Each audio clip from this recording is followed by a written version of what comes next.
বিসমিল্লাহির রহমানির রহিম।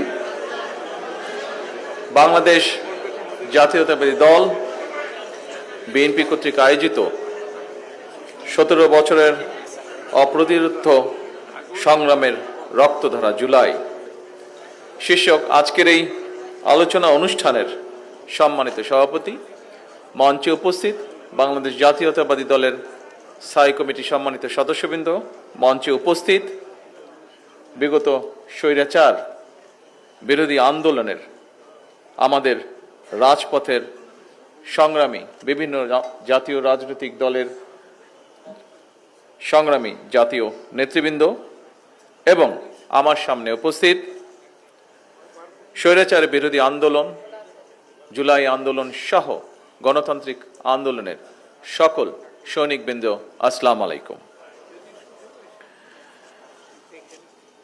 আমার মনে হয় আমরা আজকের এই অনুষ্ঠানটিকে ঘিরে যে আলোচনা করছি, এখানে আমার পূর্বে যে সকল বক্তা এখানে তাদের বক্তব্য উপস্থাপন করে গিয়েছেন, খুব সম্ভবত সকল কিছুই কম বেশি ক্লিয়ার হয়ে গিয়েছে।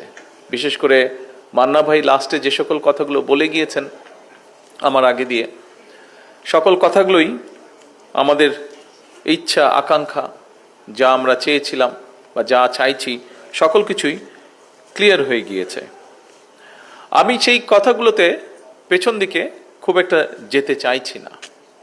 খুব সংক্ষেপে সকল কথার ভেতর থেকে যদি খুব সংক্ষেপে বলতে হয়, এতটুকুই বুঝি, সেটি হচ্ছে 1971 সালে স্বাধীনতা যুদ্ধে যারা আত্মত্যাগ করেছেন, শহীদ হয়েছেন, তাদের যে লক্ষ্য বা উদ্দেশ্য ছিল, স্বাধীনতা পরবর্তী সময় বিভিন্ন সময় গণতন্ত্রকে প্রতিষ্ঠিত করতে গিয়ে যে সকল রাজনৈতিক দলের যে সকল রাজনৈতিক কর্মী রাজপথে আত্মাহুতি দিয়েছেন, শহীদ হয়েছেন, এবং পরবর্তীতে শেষে জুলাই আন্দোলনে যে মানুষগুলোকে আমরা হারিয়েছি, যারা শহীদ হয়েছেন বিভিন্নভাবে বিভিন্ন সময়, বিগত 17 বছরই হোক, দেশ স্বাধীনের পরে বিভিন্ন সময় গণতান্ত্রিক আন্দোলনে যে সকল রাজনৈতিক কর্মীবৃন্দ বিভিন্নভাবে ক্ষতিগ্রস্ত হয়েছেন, প্রত্যেকের লক্ষ্য বা উদ্দেশ্য একটিই ছিল। কি সেই লক্ষ্য বা উদ্দেশ্য? এক, এই দেশের মানুষের রাজনৈতিক অধিকার প্রতিষ্ঠিত করা, অর্থাৎ মানুষ রাজনৈতিক অধিকার বলতে খুব সংক্ষেপে যদি আমরা বুঝে থাকি, তার কথা বলার অধিকার, মত প্রকাশের অধিকার, এবং বহির্বিশ্বে, বাংলাদেশ সহ বহির্বিশ্বে যেটি প্রতিষ্ঠিত, যে তার মতামত প্রকাশ করার অধিকার, অর্থাৎ গণতান্ত্রিক বিশ্বে মতামত প্রকাশের ধরন হচ্ছে ভোটের মাধ্যমে সেটি প্রকাশ করা। এই অধিকারটিকে প্রয়োগ যাতে তারা করতে পারে, সেটি প্রতিষ্ঠিত করা। দুর্ভাগ্যজনকভাবে দেশ স্বাধীনের পরে বিভিন্ন সময় থেকে থেকে জনগণের এই অধিকারটি বাধাগ্রস্ত হয়েছিল, এবং এই রাজনৈতিক অধিকার প্রতিষ্ঠার সাথে সাথে আরেকটি অধিকার, সেটি হচ্ছে জনগণের অর্থনৈতিক অধিকার, অর্থাৎ জনগণের মধ্যে বিভিন্ন শ্রেণী পেশার মানুষ তাদের নিজ নিজ যোগ্যতা অনুযায়ী তার কর্মসংস্থান, তার নিরাপত্তা, তার যোগ্যতা অনুযায়ী সেটি তার বিভিন্ন কর্মসংস্থান হোক বা ব্যবসা বাণিজ্য, অর্থাৎ সেই অধিকার যাতে সে পূর্ণভাবে ভোগ করতে পারে। খুব সংক্ষেপে যাতে যদি মনে করি আমরা, এটি হচ্ছে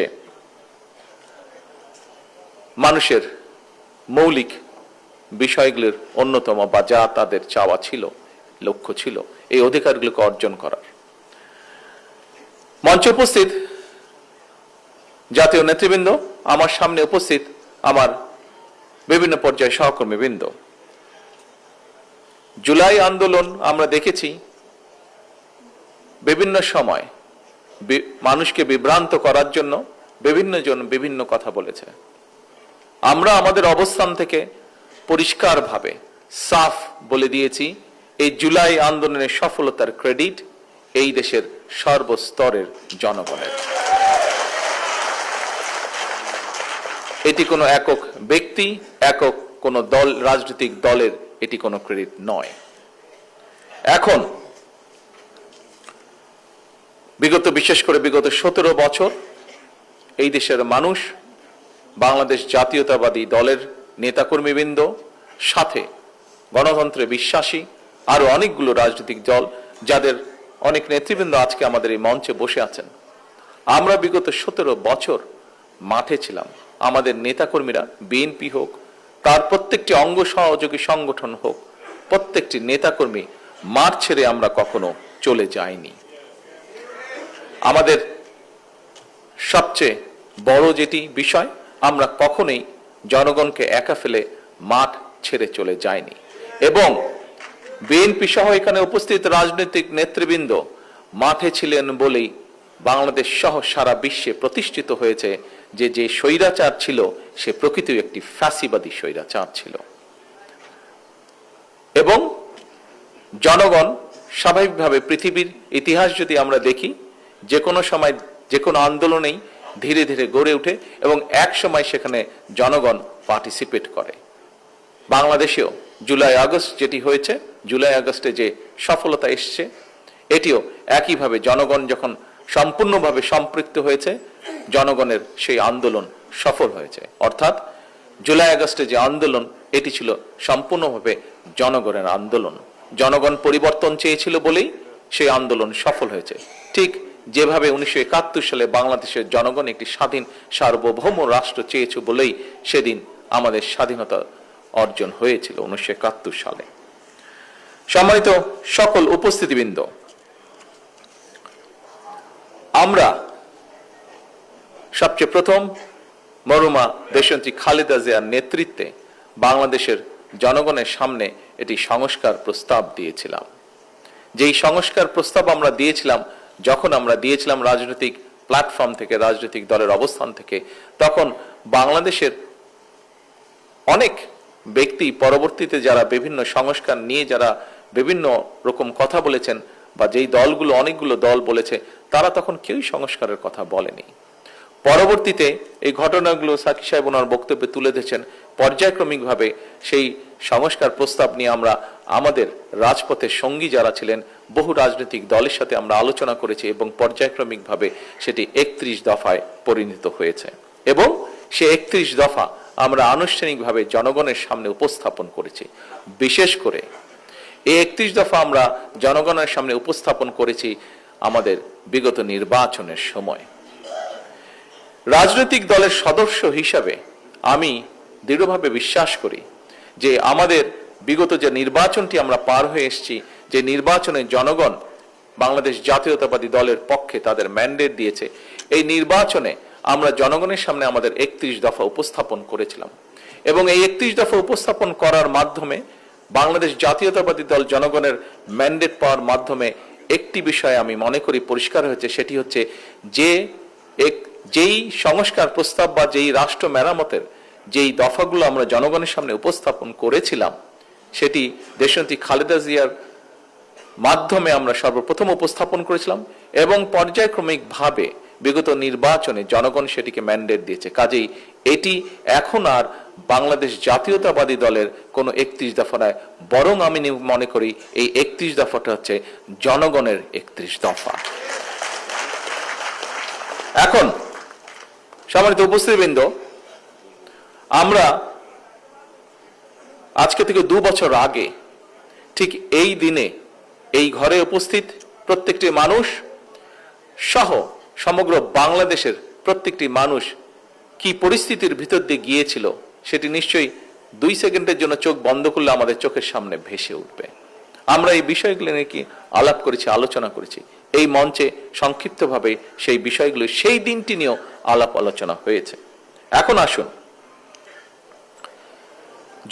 জনগণের জুলাই আন্দোলন সফল হয়েছে। জনগণের কাঙ্ক্ষিত সেই গণতান্ত্রিক অধিকারও সফলতার পথ ধরে এতদূর পর্যন্ত আজ এসেছে। আমরা আমাদের 31 দফায় বলেছিলাম আমাদের মূল লক্ষ্য হচ্ছে জনগণের রাজনৈতিক এবং অর্থনৈতিক যে অধিকার সেটিকে প্রতিষ্ঠিত করা। আজকে আমরা একই সাথে এটাও বলেছিলাম যে আমাদের 31 দফা হচ্ছে রাষ্ট্র পুনর্গঠনের 31 দফা। প্রিয় উপস্থিতিবৃন্দ, আজকের বর্তমান সরকার 17 ফেব্রুয়ারি যখন রাষ্ট্র পরিচালনার দায়িত্ব পায়, আমরা রাষ্ট্র পরিচালনার দায়িত্ব গ্রহণ করার পরে আমরা দেখেছি, যদিও আমাদের ধারণা ছিল একটি, আমরা কম বেশি জানতাম, তারপরে স্বাভাবিকভাবেই যখন সরকারের ভিতরে এসেছি তখন পরিষ্কারভাবে দেখতে পেলাম আমরা যে আমরা অত্যন্ত একটি ভঙ্গুর অর্থনীতি পেয়েছি। আমরা দেখতে পেলাম আমরা একটি ভঙ্গুর স্বাস্থ্য ব্যবস্থা পেয়েছি। আমরা দেখলাম আমরা একটি ভঙ্গুর প্রশাসন, বিভাজিত প্রশাসন আমরা পেয়েছি। এবং এই বিভাজন শুধু সিভিল প্রশাসন নয়, সিভিল প্রশাসন বলুন, পুলিশ প্রশাসন বলুন, প্রশাসনের বিভিন্ন জায়গায় তার প্রতিফলন আমরা দেখেছি। আমরা দেখেছি একটি ডিজাস্টার্স একটি শিক্ষা ব্যবস্থা, অর্থাৎ একটি রাষ্ট্রের যতগুলো ব্যবস্থা থাকে প্রত্যেকটি ব্যবস্থা বিধ্বস্ত অবস্থায় আমরা পেয়েছি। সরকার 17 তারিখ থেকে সরকার পরিচালনার দায়িত্ব আমরা পালন শুরু করলাম। 2 সপ্তাহ না যেতেই শুরু হলো মধ্যপ্রাচ্য পরিস্থিতি। এখানে মান্না ভাই ওনার বক্তব্যে বলেছেন, আরো কয়েকজন খুব সম্ভবত বলেছেন যে সেই পরিস্থিতি আমরা কিভাবে চেষ্টা করেছি আমরা ম্যানেজ করার জন্য। সম্মানিত উপস্থিতবৃন্দ, আমি জানি সামগ্রিক সকল পরিস্থিতি নিয়ে যে অর্থনীতিকে আমরা দেখেছি যে ফ্যাসিবাদী স্বৈরাচারীর সময় বছরে এই দেশ থেকে $16 বিলিয়ন, জনগণের $16 বিলিয়ন লুটপাট করে বিদেশে পাচার করে দেওয়া হয়েছে, কিভাবে ব্যাংকগুলোকে ধ্বংস করে দেওয়া হয়েছে, কিভাবে শিক্ষা বা স্বাস্থ্য, কৃষি সবকিছুকে ধ্বংস করে দেওয়া হয়েছে। আমরা যখন দায়িত্ব গ্রহণ করার পরে যুদ্ধ পরিস্থিতি শুরু হলো তখন আসলেও আমরা একটু ওয়ারি ছিলাম যে কি করে সকল পরিস্থিতি আমরা ম্যানেজ করব। আমরা জানি এই সকল বিধ্বস্ত অর্থনীতি, বিধ্বস্ত সব পরিস্থিতির মধ্যে আমরা জানি ভিতরে জনগণ অবশ্যই কষ্টের মধ্যে দিয়ে যাচ্ছে। আমরা আমাদের সাধ্য মতন, আমাদের অভিজ্ঞতা, আমাদের বুদ্ধি বিবেক, বিভিন্ন পরামর্শের ভিত্তিতে আমরা সাধ্য মতন চেষ্টা করছি এবং চেষ্টা করে যাচ্ছি আমরা কিভাবে জনগণকে এই পরিস্থিতিকে আমরা বের করে আনতে পারি। এর ভিতরেই আমরা জানি যে বিশেষ করে জ্বালানি খাতে তেল বা গ্যাস এইসব বিষয়, বিদ্যুৎ এইসব বিষয়ে জনগণ সমস্যার মধ্যে দিয়ে যাচ্ছেন। কিন্তু এই যে জ্বালানিটা দিয়ে আমি শুরু করলাম, কারণ এই মুহূর্তে জ্বালানির কথাই বলুন, গ্যাসের কথাই বলুন, এই সব ক্ষেত্রে আমরা জানি দেশের বিভিন্ন প্রান্তে বহু মানুষ এই সকল ভোগান্তি পোহাচ্ছেন এগুলা। তো এখন এই বিষয়গুলোকে অবশ্যই আমাদের অ্যাড্রেস করতে হবে। কিন্তু এই কথাটাও তো সত্য, এই কথাটাও সত্য যে কিভাবে আমরা যদি শুধু জ্বালানি খাতের কথাই চিন্তা করি, কিভাবে ফ্যাসিবাদী স্বৈরাচার এই জ্বালানি খাতটাকে তাদের পকেট ভারী করার একটি খাত হিসাবে তারা এটাকে বিবেচনা করেছিল। কাজেই স্বাভাবিকভাবেই এত বছরে লুটপাট করে যে সেক্টরটিকে বিধ্বস্ত করে ফেলা হয়েছে, সেই সেক্টরটিকে যদি পুনর্গঠন করতে হয় কিছু তো অবশ্যই সময় প্রয়োজন। আজকে অনেকেই বলেন, দেখলাম বিভিন্ন জন বিভিন্ন বক্তব্য দিয়েছেন, আমরা এক্সকিউজ দেওয়ার মাধ্যমে আমরা আমাদের দায়িত্ব এড়াতে চাচ্ছি না। হ্যাঁ, সমস্যা আছে, আমরা জানি, আমরা সেই সমস্যাটাকে অ্যাড্রেস করতে চাই। অনেকেই বলছেন যে বিভিন্ন বাসা বাড়িতে বা বিভিন্ন মিল ফ্যাক্টরিতে গ্যাস পাওয়া যাচ্ছে না, ফলে হয়তো অনেক জায়গায় অনেক মিল ফ্যাক্টরি চালানো যাচ্ছে না, অনেক বাসা বাড়িতে হয় না, রান্না বান্না করা যাচ্ছে না। ইয়েস, উই অ্যাডমিট সমস্যা আছে, কিন্তু সমস্যার সমাধানের জন্য আমরা নিরন্তর কাজ করারও চেষ্টা করছি, উপায়টি বের করার চেষ্টা করছি।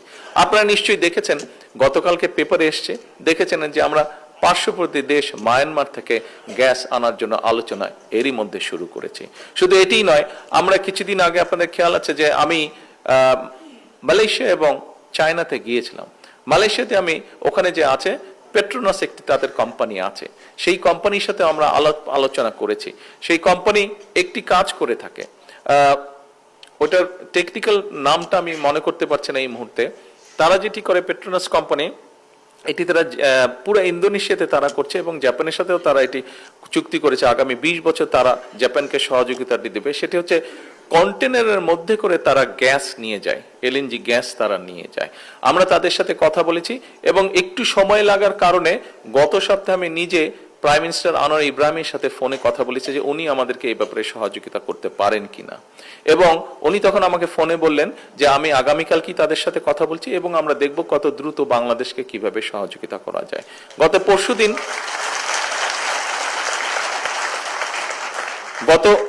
পরশুদিন গতকাল সন্ধ্যার সময় পেট্রোনাস কোম্পানি, এখানে তো টুকু সাহেব আছেন বোধহয়, টুকু সাহেব আসেননি, গতকালকে সন্ধ্যার সময় তাদের সাথে জুম মিটিং ছিল এবং জুম মিটিং এ তারা মোটামুটি ভাবে কথাবার্তা কমপ্লিট হয়েছে এবং তারা চেষ্টা করছে, যেহেতু তারা অলরেডি জাপানের সাথে 20 বছরের একটা কন্ট্রাক্ট করে ফেলেছে, কিন্তু তার ভিতর থেকেও তারা চেষ্টা করবে যত দ্রুত সম্ভব আগামী অক্টোবরের মধ্যে তারা আমাদেরকে সেইভাবে গ্যাস দেওয়ার চেষ্টা করবে যাতে আমরা আমাদের মিল ফ্যাক্টরিগুলোতে গ্যাস সরবরাহ করতে পারি।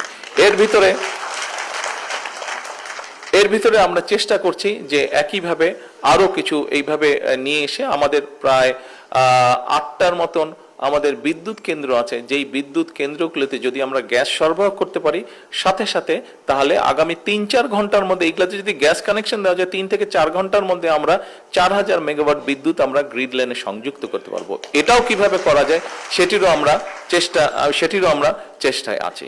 তো এখন এই যে কথাগুলো আপনাদেরকে বললাম, এই কথাগুলো বলার কারণ হচ্ছে যে আমাদেরকে দেখানো হয়েছে কুইক রেন্টাল বা এটা সেটা অনেক কিছু করে আমাদেরকে দেখানো হয়েছে, একটা অবস্থা তৈরি করা হয়েছে যে হ্যাঁ সবকিছু ঠিক আছে, কিন্তু আসলে অবস্থা কোনো কিছুই ঠিক নেই।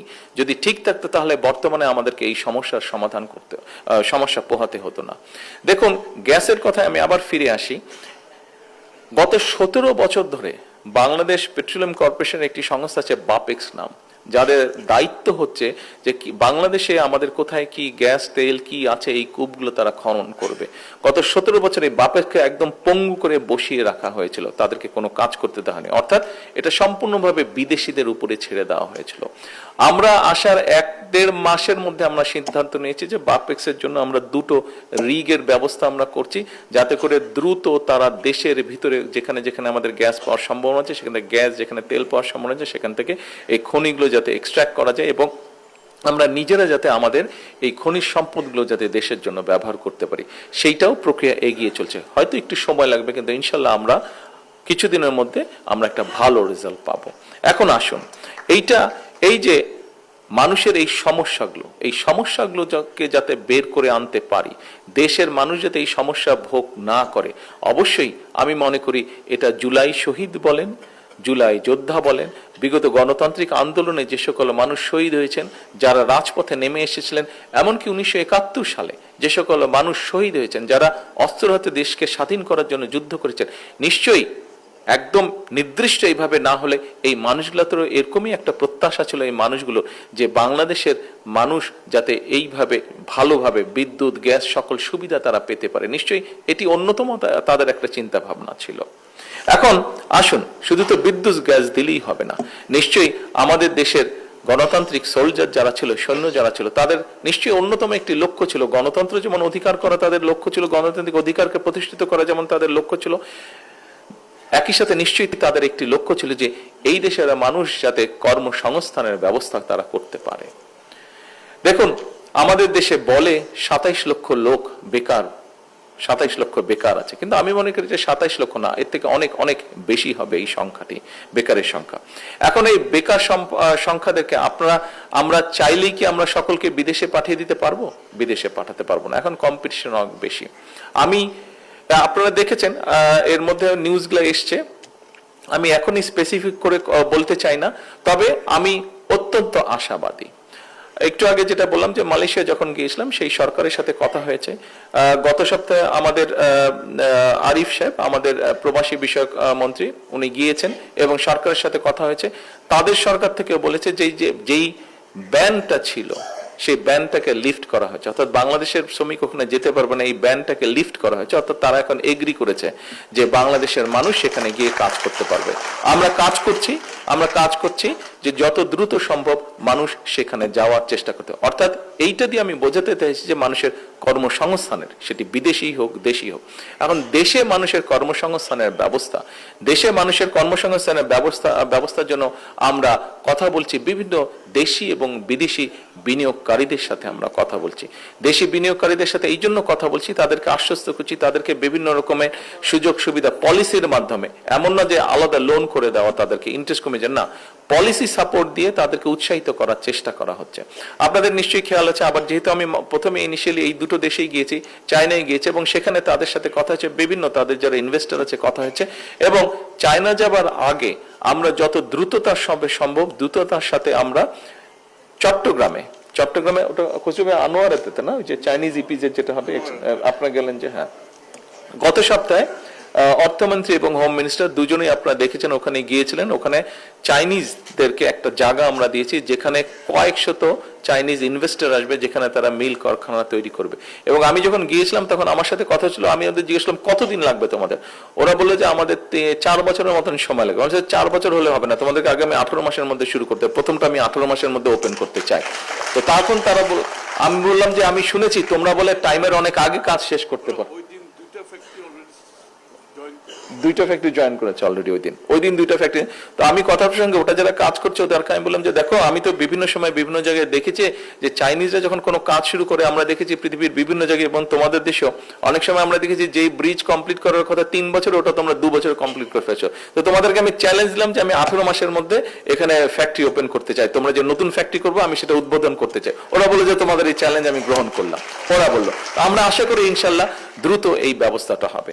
এবার আসুন, এবার আমরা একটি বিষয়ে চিন্তা করছি, প্রায় আমরা শুনি, অর্থাৎ এই বিষয়টা কি, এই বিষয়টা হচ্ছে যে দেশের অর্থনৈতিক পুরা বিষয়টাকে চেঞ্জ করা। সেটা কি? যেখানে মানুষের কর্মসংস্থান হবে, যেখানে দেশে মিল ফ্যাক্টরি তৈরি হবে, এই দেশের দ্রব্য বিদেশে যাবে। বেকারের সংখ্যা 2 কোটির বেশি। ইয়াস, আমি তো বললাম 27 লক্ষ না, কোথায় একটা লেখা ছিল শিক্ষিত বেকারের সংখ্যা 27 লক্ষ, বাট অনেক বেশি। এটা অ্যানুয়ালি 27 লক্ষ করে অ্যাড হচ্ছে প্রতি বছর, 27 লক্ষ করে অ্যাড হচ্ছে অ্যানুয়ালি। এখন 4 কোটি আনএমপ্লয়মেন্ট, 4 কোটি, হ্যাঁ বিভিন্নভাবে 4 কোটি। এর মধ্যে আপনারা দেখেছেন যে গত কয়েকদিন আগে ঢাকা ইউনিভার্সিটিতে স্টার্ট আপ ফান্ড নামে যে প্রজেক্ট আছে সেটা আমরা চালু করেছি। আমরা চাচ্ছি যে আমাদের দেশের যারা এন্টারপ্রেনার আছে, আমাদের দেশের যারা ইয়াংদের মধ্যে যারা এন্টারপ্রেনার আছে, এদেরকে আমরা উৎসাহ দিতে চাচ্ছি। কারণ আমরা দৃঢ়ভাবে বিশ্বাস করি যে আমরা যদি আমাদের এন্টারপ্রেনারদেরকে সহযোগিতা করতে পারি, আজকে যে এন্টারপ্রেনার সে আগামী দিনে অনেকগুলো কর্মসংস্থানের সে ব্যবস্থা তৈরি করতে পারবে। কাজে এইভাবে আমরা পরিকল্পনাগুলোকে গ্রহণ করছি যে কিভাবে আমরা দেশের অর্থনীতির গতি বৃদ্ধি করতে পারবো, কিভাবে আমরা দেশের বেকারদের কর্মসংস্থানের ব্যবস্থা করতে পারবো, সেটি দেশেই হোক সেটি বিদেশি হোক, বিভিন্নভাবে আমরা চেষ্টা করছি। গতকাল আপনারা আজকে নিশ্চয়ই পত্রিকা দেখেছেন যে গতকাল কোরিয়ার বাণিজ্য মন্ত্রী এসছে, বাংলাদেশে এসছে, খুব সম্ভবত আজকে বোধহয় চলে গেছে ভদ্রলোক। তার সাথে আমি কথা, সে আমার সাথে দেখা করতে এসেছিল, তাদের সাথে নতুন একটা এমই হচ্ছে, তার ফলে এখানে এখন তারাও ইনভেস্ট করতে পারবে। তারা বিভিন্ন জায়গায় বিভিন্ন রকমের প্রতিকূলতা ফেস করছে, তারা বিভিন্ন জায়গায় তারা গিয়েছে, তো সেই জন্য তারা এখন বাংলাদেশে আসতে চাইছে। কিন্তু আইন কানুনের কতগুলো বিষয় আছে যে জন্য তারা বাংলাদেশে আসতে পারছে না। আমি বললাম যে কি কি আইন কানুন ঠিক করতে হবে বলো, আমরা দ্রুততার সাথে আইন কানুন ঠিক করছি। আজকে কোরিয়ার বাণিজ্য মন্ত্রী এবং আমাদের বাণিজ্য মন্ত্রী আজকে এমইউতে সই করেছে, তার ফলে যেটা হবে এখন অনেক ইজি হবে তাদের বিনিয়োগকারীদের এখানে আসতে। এবং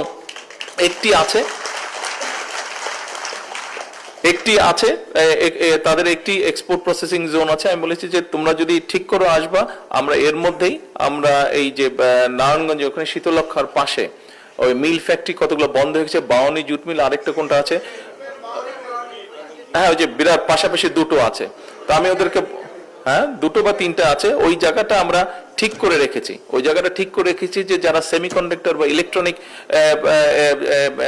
ইন্ডাস্ট্রি যারা করবে তাদের জন্য আমরা ওই জায়গাটা ঠিক করে রেখেছি। আমি কোরিয়ানকে বললাম যে তোমরা এখানে আসো, তোমাদের জন্য জায়গা ঠিক করা আছে, বিকজ কোরিয়ানরা সেমিকন্ডাক্টর ইলেকট্রনিকে তারা খুব ফেমাস, তারা খুব এটাতে এক্সপার্ট। তো আসো, স্যামসাং বা এই জাতীয় কোম্পানি যারা আসো, আমরা তোমাদেরকে জায়গার ব্যবস্থা করে দেবো এবং তোমাদের যে সকল পলিসি সাপোর্ট লাগবে আমরা সবকিছু তাদেরকে দেব।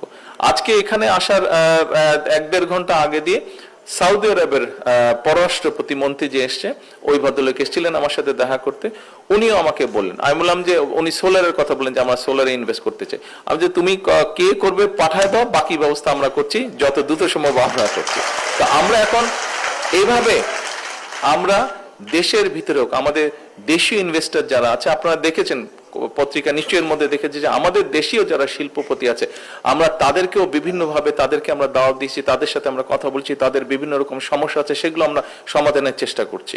এখানে একজন বক্তা বলেছেন যে বন্ধ মিল ফ্যাক্টরি কারখানা আছে, সরকারের কাছে বিটিএমসি এবং বিটিএ আরেকটা জুট যেটা আছে তাদের কাছে সব মিলিয়ে এবার 50টার মতন মিল ফ্যাক্টরি যেগুলো বন্ধ হয়ে পড়েছে, বিরাট বিরাট জায়গা নিয়ে বিল্ডিং টিল্ডিং হয়ে পড়ে আছে, কিন্তু সেগুলো বন্ধ হয়ে পড়ে আছে। বছরের পর বছর ধরে সরকার এগুলোর পিছনে টাকা গুনছে, টাকা দিয়ে দিচ্ছে, কিন্তু কিছু করতে পারছে না। এগুলা নিয়ে অনেকবার বসা হয়েছে এবং আমরা আমাদের দেশীয় ব্যবসায়ী যারা আছে, বিদেশি যারা আছে তাদের সামনে কথা বলছি এবং আমরা আশা করছি আগামী 6-7 মাসের মধ্যে এর মধ্যে অনেকগুলো আমরা চালু করতে সক্ষম হব, অর্থাৎ প্রাইভেট সেক্টরে আমাদের, যার ফলে কয়েক হাজার কর্মসংস্থানের ব্যবস্থা ইনশাল্লাহ হয়ে যাবে। এখন এই যে কাজগুলো আমরা করছি, আসুন এবার গেল, আমি তো কর্মসংস্থানের কথা বললাম, আমরা এনার্জির কথা বললাম, আমরা কি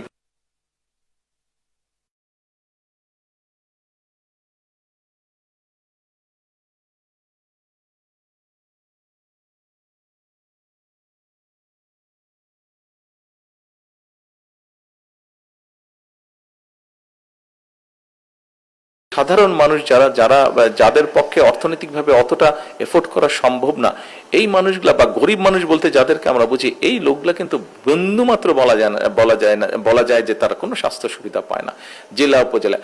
আজকে এত বছর হয়ে গেল, দেশ স্বাধীন হয়েছে, উপজেলায় লেভেলে যে হাসপাতালগুলো আমাদের আছে, এই হাসপাতালগুলোর একটি কাহিনী আছে, আমি আপনাদেরকে বলি। এই যে উপজেলায় যে 51 বেডের হাসপাতাল আছে, আপনারা কি জানেন এই 51 বেড হাসপাতাল কবে হয়েছিল? এই 51 বেডের 50 বেড বা 51 বেডের হাসপাতাল 30 বেড হয়েছিল জিয়াউর রহমানের সময়। তারপরে বহু বছর জিয়াউর রহমান করে গেছে, তারপরে বহু বছর গ্যাপ ছিল। পরবর্তী যে 20 বেড এটি করেছে খালেদা জিয়া।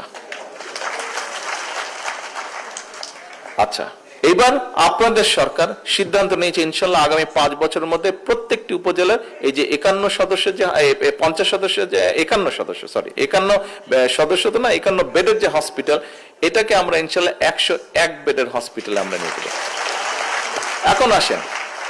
এখন আসছেন একটা হতাশার কথা বলি। এই যে 51 বেডের যে হসপিটাল, একটা হসপিটালও কি আপনারা জানেন যে ডায়ালিসিস করার মেশিন নেই? উপজেলা হাসপাতালে ডায়ালিসিস হয় না, কি একটা মানে ফ্রাস্ট্রেটিং কথা। আজকে 56 বছর হচ্ছে বাংলাদেশ স্বাধীন হয়েছে, আমরা উপজেলা হাসপাতালে আমরা কিডনি ডায়ালিসিস করার মেশিন আমরা স্থাপিত করতে পারি নাই। জানলে খুশি হবেন আপনাদের, না জেলা পর্যায়ে নেই, আপনারা জানলে খুশি হবেন যে জেলা পর্যায়ে আগামী 3 থেকে 6 মাসের মধ্যে মোটামুটি ম্যাক্সিমাম জেলা পর্যায়ে আমরা মিনিমাম, যেখানে আপনার মেডিকেল কলেজ সেখানে আমরা 10 বেডের করছি, এবং যেখানে মেডিকেল কলেজ নেই, মেডিকেল কলেজ 50 বেডের, জেনারেল হাসপাতালে 10 বেডের, মেডিকেল কলেজে 50টা dialysis machine, 50 bed dialysis machine, এবং যেটা হাসপাতাল জেনারেল হাসপাতাল সেখানে 10 বেডের ডায়ালিসিস মেশিন। এবং আগামী 2 বছরের মধ্যে 2 থেকে 3 বছরের মধ্যে আমরা উপজেলায় নিয়ে যাব। এটা 2 থেকে 3 বছরের মধ্যে সবগুলা উপজেলায় আমরা ইনশাল্লাহ 10 বেড করে, মিনিমাম 10 বেডের করে ডায়ালিসিস পেশেন্টরা যেটা ডায়ালিসিস সেখানেই করতে পারে সেই ব্যবস্থাটা আমরা করছি।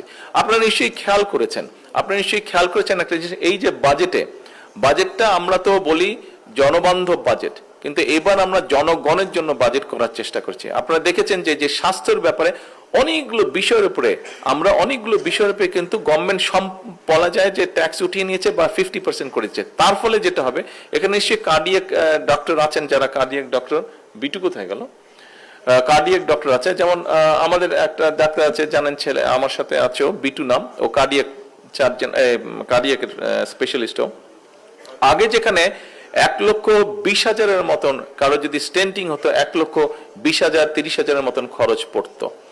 এই খরচটা গত বাজেটে আমরা সেই স্টেন্টিং এর উপর থেকে ডিউটিটা অর্ধেক করে দেওয়ার ফলে এই খরচটা কমে এখন 50 থেকে 60,000 টাকার মধ্যে এটা চলে এসেছে। এর বাইরেও যে এই যে ডায়ালিসিসের কথা বললাম, ট্যাক্সটা রিডিউস করার ফলে প্রায় 800 থেকে 1000 টাকার মতন কম খরচ হবে প্রত্যেকটা মানুষের। আগে যেখানে প্রায় 2000 টাকার মতন লাগতো, সেটা এখন প্রায় 1200 টাকার মধ্যে চলে আসবে তাদের ডায়ালিসিস করার খরচটা। এর বাইরেও চোখের যে লেন্সটা, চোখের যে লেন্সটা ছিল, যেটা বহু মানুষের প্রয়োজন হয়, লেন্সটা মানে এটা ওই যে সুন্দর দেখানোর জন্য, নট দ্যাট লেন্স, চোখের পাওয়ারের জন্য যে লেন্স যেটা মানুষের আসলেই প্রয়োজন, সেই লেন্সটার উপরেও ট্যাক্স বলা যায় প্রায় জিরোর কাছাকাছি, অর্থাৎ কমিয়ে ফেলা হয়েছে। তার ফলে গরিব মানুষের জন্য এটাও একটা উপকার হবে। ঠিক একইভাবে সবাই বলে ইয়াং জেনারেশনের কথা, তরুণদের কথা বলে, সেই তরুণরা যাতে উৎসাহ ফিল করে, সেই তরুণরা যাতে আইটিতে ভালো করে কাজ করতে পারে, সেই জন্য আইটি সংক্রান্ত যতগুলো প্রোডাক্ট আছে এগুলোর উপর ট্যাক্স অলমোস্ট জিরো করে ফেলা হয়েছে, যাতে করে এখানে অনেক কর্মসংস্থানের ব্যবস্থা হয়। হার্টের ওটাই তো স্টেন্টিং এর কথাই বললাম। তো এখন উপস্থিতিবৃন্দ, শিক্ষার ক্ষেত্রে আপনারা দেখেছেন আমরা শিক্ষা ব্যবস্থাটাকে চেঞ্জ করতে চাই। শিক্ষাটা নিয়ে সংক্ষেপে আপনাদের সামনে বলি, একটু পরে মাগরিবের আজান দিয়ে দিবে, অনেকক্ষণ আপনারা 4-4.5 ঘন্টা বসে আছেন, ধৈর্য দিচ্ছি। কিন্তু কেন আমি এই কথাগুলো বলছি, আপনারা হয়তো অনেকে ভাবতে পারেন যে জুলাই আজকে যে প্রোগ্রাম, এই প্রোগ্রামের সাথে আমার এই বক্তব্য কিভাবে রিলেট করছে। আমার বক্তব্যটা এই জন্যই রিলেট করছে, দেখেন আমরা যেই কথাগুলো বলছি এটা আমি একটু গর্ব করেই বলি। আমরা, আপনার সরকার যেই কথাগুলো বলছে, যেই কাজগুলো করছে, আপনার সরকারের বাইরে আর যে রাজনৈতিক দলগুলো যারা বিভিন্নভাবে আমাদেরকে বিভিন্ন কথা বলছে, আপনি একটু চিন্তা করে, ঠান্ডা মাথায় চিন্তা করে দেখেন তো তাদের কথার মধ্যে কতটুকু সাবস্টেন্স আছে, তাদের কথার মধ্যে কতটুকু প্ল্যানিং, প্রোগ্রামিং, পরিকল্পনা, চিন্তা ভাবনা আছে। কথা বলে দেখেন তো, নেই। কিন্তু আপনাকে 31 দফা, এই দেশের জনগণকে 31 দফা, অর্থাৎ বিএনপি শিক্ষা খাতে কি করবে, বিএনপি স্বাস্থ্য খাতে কি করবে, বিএনপি ইন্ডাস্ট্রির জন্য কি করবে, বিএনপি ব্যাংকিং খাতে কি করবে, বিএনপি কোন খাতে কি পরিকল্পনা গ্রহণ করবে বা কি তার চিন্তা ভাবনা প্ল্যানিং করতে চায়, কাজ করতে চায়, প্রত্যেকটি বিএনপি জনগণের সামনে তুলে ধরেছে। আর কোন রাজনৈতিক দল বাংলাদেশে এই কাজগুলো করেছে আপনারা বলতে পারেন আমাকে? রাজনীতি তো করি আমরা জনগণের জন্য। রাজনীতি, আরে ভাই দাঁড়ান, স্লোগান দেন, এই জিনিসটাই বিরক্ত লাগে। স্লোগান দেন, আগে শোনেন, বোঝেন, আগে শোনেন, কথা শোনেন, বোঝেন, বুঝে জিনিসটা ডেলিভারি দেওয়ার চেষ্টা করেন। তো আর কোন রাজনৈতিক দল কিন্তু কাজগুলো করেনি। কোন রাজনৈতিক দল, আমরা শুধু গাল ভরা কথা শুনেছি, আমরা গলা ভরা কথা শুনেছি, গাল ভরা কথা আমরা শুনেছি। আমরা কতগুলো কথা শুনেছি যেগুলা শুধু তর্ক বিতর্ক, আমরা শুনেছি সমালোচনা, আমরা বিভিন্ন মানে মানুষকে খারাপ, অর্থাৎ এমন একটা অবস্থা হয়ে দাঁড়িয়েছিল, বা এমন একটা অবস্থা এখনো ক্ষেত্র বিশেষে দেখতে পাচ্ছি আমরা, যে আমি ভালো আর সব খারাপ। আমরা এই ভালো খারাপের মধ্যে যেতেই চাই না। আমাদের রাজনীতিতে যে জনগণকে নিয়ে, আমাদের রাজনীতির চেয়ে দেশকে নিয়ে। আমরা দেখেছি শহীদ রাষ্ট্রপতি জিয়া রহমান সকাল থেকে রাত পর্যন্ত কিভাবে এই দেশের মানুষের জন্য কাজ করেছেন। সে খালকাটা থেকে শুরু করে রাজধানী পর্যন্ত কিভাবে দেশের জন্য কাজ করেছেন, দেশের মানুষের জন্য কাজ করেছেন। আমরা দেখেছি দেশনেত্রী খালেদা জিয়া কিভাবে দেশের মানুষের জন্য কাজ করেছেন। দেশনেত্রী খালেদা জিয়া চেষ্টা করেছেন, কাজ করেছেন কিভাবে এই দেশের কৃষকদের স্বাধীনতা দেওয়া যায়, কৃষকদেরকে স্বাবলম্বী করা যায়। আমরা দেখেছি শহীদ জিয়া কাজ করেছেন কিভাবে এই দেশের সন্তানদেরকে শিক্ষিত করা যায়। আমরা দেখেছি শহীদ জিয়া কাজ করেছেন এই দেশের কিভাবে ইন্ডাস্ট্রিতে, শিল্প কারখানায় স্বাবলম্বী করা যায়। আমরা দেখেছি কিভাবে, সেজন্যই আমরা দেখেছি যে কিভাবে শহীদ জিয়ার সময় এই যে গার্মেন্টস নিয়ে আমরা গর্ব করি, সেই গার্মেন্টস কিভাবে সারা বিশ্বে এখন আমরা দ্বিতীয় অবস্থানে আছি গার্মেন্টস রফতানির ক্ষেত্রে। আমরা দেখেছি কিভাবে দেশনেত্রী খালেদা জিয়ার সময় 1996 সালে এই যে স্বৈরাচার যে তখন ক্ষমতা ছিল 1996 সালে, তাদের শিল্পমন্ত্রী বলতে বাধ্য হয়েছিল যে 91 থেকে 96 পর্যন্ত দেশে খালেদা জিয়ার সময় প্রায় 80,000 শিল্প কলকারখানা এই দেশে প্রতিষ্ঠিত হয়েছিল। আমরা দেখেছি তাদের কাজেই তাদের সেই পথকেই ধরে রাখতে চায়। এই জন্যই আমরা এমন কাজগুলো করতে চাই যেই কাজগুলোর ফল জনগণ পাবে। জনগণ যেই কাজগুলোর ফল পাবে, শুধু কথা শুনবে না, জনগণ দেখবে যে ইয়াস বিএনপি এই কাজগুলো করেছে, সেজন্য আমি, আমার পরিবার, আমার সন্তান একটি সেফ পজিশনে আছে।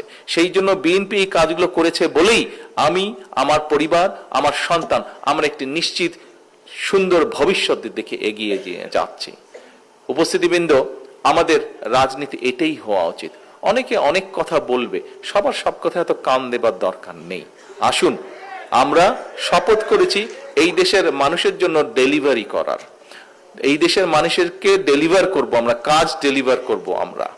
আমরা আজকে কি পেলাম? হ্যাঁ, আমি জানি এখানে আপনারা যারা আজকে ঘরে উপস্থিত আছেন, এমনকি এই মঞ্চে উপস্থিত যারা আছেন, বিভিন্ন জন বিভিন্ন অত্যাচার নির্যাতনের ভিতর দিয়ে আপনারা গিয়েছেন, বিভিন্ন জন বিভিন্ন কিছু হারিয়েছেন জীবনে। আমি আমার বাড়িঘর সবকিছু হারিয়ে ফেলেছি, যেই বাড়ি রেখে আমি চলে গিয়েছিলাম, ফিরে এসে তো আমি সেই বাড়ি দেখিনি। তো আমরা সকলেই, বহু মানুষ বহু কিছু হারিয়েছি আমরা। কিন্তু আসুন, এখন বোধহয় আমাদের মাইন্ডসেট চেঞ্জ করার একটি সময় চলে এসেছে, পরিস্থিতি চলে এসেছে। আমরা এখন নিজে কি পাবো দিয়েছি। তো আমরা তো গত 17 বছর বিএনপি জাতীয়তাবাদী শক্তি এবং তার সাথে আমাদের যারা সহকর্মী, আমাদের অন্যান্য রাজনৈতিক সহকর্মী ছিল, প্রত্যেকে তো আমরা দিয়েছি। তো আমরা আমাদের সময় দিয়েছি, আমরা আমাদের ঘাম দিয়েছি, আমরা আমাদের যতটুকু সম্ভব অর্থ সেটি আমরা ব্যয় করেছি রাজনীতির জন্য। আমরা আমাদের পরিবারকে বঞ্চিত করে সেই অর্থ, সম্পদ, সময় সবকিছু আমরা দেশের জন্য, দেশের জনগণের জন্য আমরা ব্যয় করেছি। দেশের জনগণের গণতন্ত্রকে প্রতিষ্ঠিত করার জন্য ব্যয় করেছি। দেশের জনগণ অর্থনৈতিক স্বাধীনতাকে প্রতিষ্ঠিত করার জন্য ব্যয় করেছি। কাজে আসুন, জনগণ আপনাদের পক্ষে রায় দিয়েছে। এখন আমাদের সকলের দায়িত্ব হচ্ছে জনগণের সেই দেওয়া দায়িত্বটি সঠিকভাবে পালন করা, সঠিকভাবে সিনসিয়ার ভাবে আমাদের পালন করা। আমরা কি পাবো সেটি বড় কথা নয়, আমরা কি দিতে পারবো দেশ এবং জনগণের জন্য, সেটিই হোক আজকের এই জুলাইয়ের আমাদের যে রক্তঝরা জুলাইয়ের যে জাগরণ, এই যে প্রোগ্রাম, আজকের এই প্রোগ্রামের আমাদের এটি হোক শপথ, এটি হোক আমাদের প্রতিজ্ঞা যে আমরা কি দিতে পারবো। কম্পিটিশন দিয়ে আমাদেরকে দিতে হবে কি দিতে পারবো। এই যে দেখেন, কয়েকদিন আগে আপনার বাচ্চাদের এই যে খেলা হলো, প্রাইমারি স্কুলের বাচ্চাদের ফুটবল খেলা হলো, ছেলেদের এবং মেয়েদের 22 লক্ষ ছেলে মেয়েরা এটাতে পার্টিসিপেট করেছে। তারপরে 14 বছর বয়স পর্যন্ত 12 থেকে 14 নতুন কোটি স্পোর্টস প্রতিযোগিতা হলো, যে 8টি বিষয় স্পোর্টস প্রতিযোগিতা হলো। দেখেন, আমরা যখন এখানে আলোচনায় বসে, আমরা যখন বক্তব্য দিই, অনেক সমস্যার কথা বলে।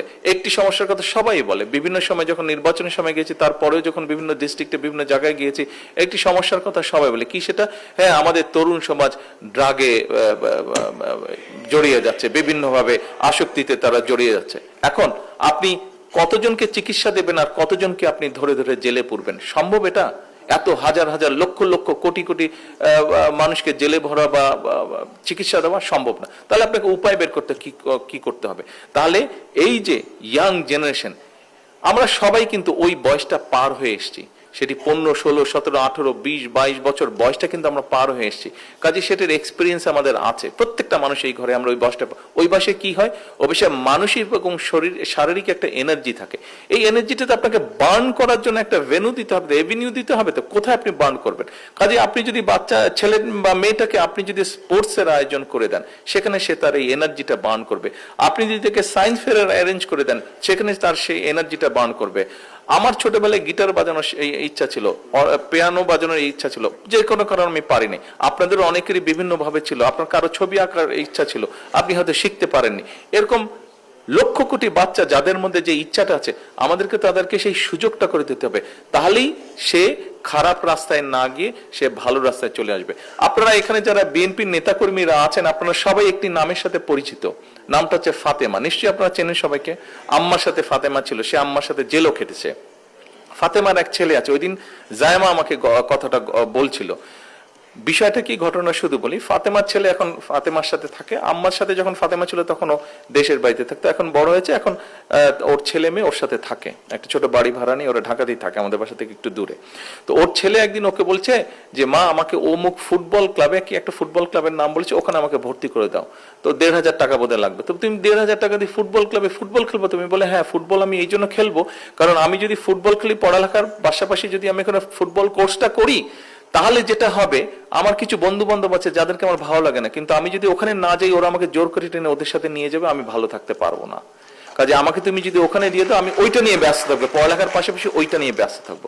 তাহলে দেখেন নেতৃবৃন্দ, যে বাচ্চাটা নিজেই চিন্তা করছে। তো বাচ্চাটা যখন তার নিজের জন্য ভাই চিন্তা করছে, আমরা তাহলে আমাদের সামগ্রিকভাবে আমাদের দেশের সন্তানদের জন্য কেন ভালো কিছু চিন্তা করব না, কেন ভালো কিছু করার চেষ্টা করব না? আমাদেরকে বুঝতে হবে আমাদের সন্তানরা কি চায়, তাদের জন্য সেই পথটা তৈরি করতে হবে, তাদেরকে সেই পথটা দেখাতে হবে। আসুন, দেশের মানুষ আমাদেরকে সেই দায়িত্ব দিয়ে দিয়েছে, আমরা চেষ্টা করি সেই দায়িত্বটা পালন করার জন্য।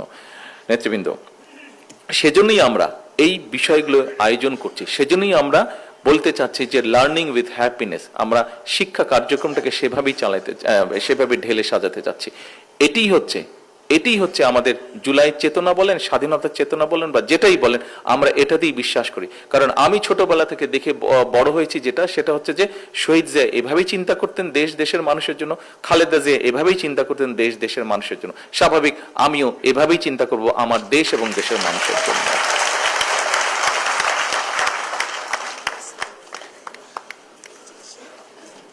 হ্যাঁ,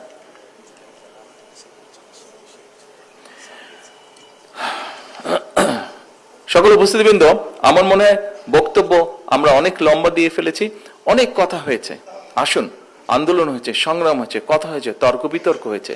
এখন সময় হচ্ছে দেশ পুনর্গঠন করা, এখন সময় হচ্ছে দেশকে এগিয়ে নিয়ে যাওয়া, এখন সময় হচ্ছে ধৈর্য সহকারে ঠান্ডা মাথায় যারা ষড়যন্ত্র করতে চায় তাদের ষড়যন্ত্রের প্রতি সজাগ দৃষ্টি রাখা, জনগণকে সতর্ক করা, এবং ঠিক একইভাবে আমরা যেই পরিকল্পনা জনগণের সামনে দিয়েছি, আমরা জনগণের জন্য যা করতে চাইছি, দেশকে পুনর্গঠনের জন্য আমরা যা করতে চাইছি, সেগুলো ধীরে ধীরে বাস্তবায়ন করা। জনগণ এখন চায় যে আমরা আমাদের বলা কথাগুলো বাস্তবায়ন করি। জনগণ চায় রাস্তায় শান্তি, জনগণ চায় তার সন্তানের শিক্ষার ব্যবস্থা, জনগণ চায় তার জন্য চিকিৎসার ব্যবস্থা, জনগণ চায় একটি নিরাপত্তা, জনগণ চায় যে তার কর্মসংস্থানের ব্যবস্থা, অথবা যার যেটা যোগ্যতা সে অনুযায়ী ব্যবসা বাণিজ্য চাকরি বাকরি করবে। এটাই হচ্ছে জনগণের চাওয়া। এবং জনগণ একই সাথে চায় তার যে রাজনৈতিক অধিকার সেটি যাতে সে তার সময় মতন সেটি যাতে সে প্রয়োগ করতে পারে। জনগণ যেসব বিষয় আমরা কয়েকদিন যাবত রাজনীতিতে দেখছি, পত্রপত্রিকায় দেখছি, আমার মনে হয় না কোনো গণতন্ত্রে বিশ্বাসী জনগণের কোনো সদস্য এইরকম কোনো কিছু দেশের মধ্যে চায়। আমার মনে হয় আপনারাও আমার সাথে কম বেশি একমতই হবেন। কাজে আসুন, জনগণ যেটি চায় আমরা সেই কাজে নিজেদেরকে নিয়োজিত করি।